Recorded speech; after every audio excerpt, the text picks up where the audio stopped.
ঠিক করে সে ওই গুলিটাকে সাউন্ডটাকে বাড়ি দিল। আমার আবার কিছু লোকজন আছে, ওরা দৌড়ে এসলো, পরে কী হয়েছে, ওই সাউন্ডটাকে পিছনে ফেলে দিয়ে ওই করছে, এই আপনার গুলি বন্দুকটা যেখানে লাগানোর মানে আপনার পড়ে যাচ্ছে, তারপরে গুলিটা লাগানোর কথা সেটা লাগায়নি। আমি তো দেখলাম এত মহা প্রবলেমে পড়ে গেল ডিরেক্টর, এ কী করবে, আর কাউকে কিছু বলাও যায় না। আমি বললাম না ঠিক আছে, লাগাইছে তো কিছু, কোনো অসুবিধা নেই, পড়ে যাওয়ার হাত থেকে ছেড়ে দেওয়া তো একই কথা।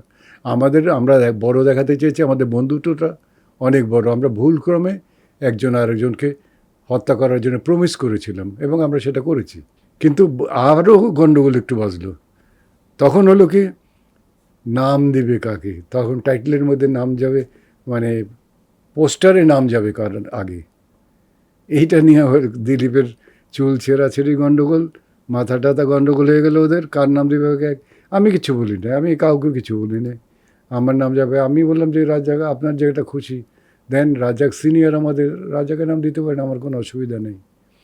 আবার কেউ বললো যে না সোহেলরানা নাম দিতে হবে, এই নিয়ে তারা কাউকে বললো। গাজী মাজহার রানা করলো সবচেয়ে বড় বুদ্ধি, যে কারো নাম দেব না পোস্টারে। আমাদের বাংলাদেশের ফার্স্ট পোস্টার যেখানে কোনো হিরোর নাম দেওয়া হয়নি প্রথমে, আমাদের তিনজনের একজনের নাম নেই। অ্যান্ড দিস ইজ ইন্টারেস্টিং, আমাদের হাসিয়েছে। We are not angry to anybody. তারপরে তো দ্বিতীয়বার যখন পোস্টার লাগিয়েছে তখন তো অটোমেটিক্যালি রাজ্জাক নাম বলছে, রাজ্জাকের নাম দেন আগে, কারণ he is our most senior man, তার নাম দেন আগে, তারপরে আমার দেন, তারপরে আলমগীর দেন, বা শেষ হয়ে গেল। অন্যরা যারা যেভাবে ভাবে, the thing is not like that. We just enjoyed every frame. এবং আমরা একটা ছবি নিয়ে তখন কত চিন্তা করতাম। এখন তো একটা ছবি কমপ্লিট করে রিলিজ করার পরে কে রিলিজ করলো, কোথায় কোথায় আগে লাগালো না পিছনে লাগালো, এগুলোর ব্যাপারে কোনো আর্টিস্টের কোনো ভালোবাসা আছে না।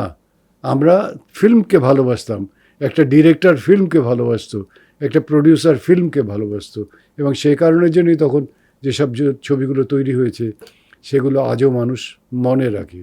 আর এখন যেসব তৈরি হয় সেগুলো তারা মনে রাখে না।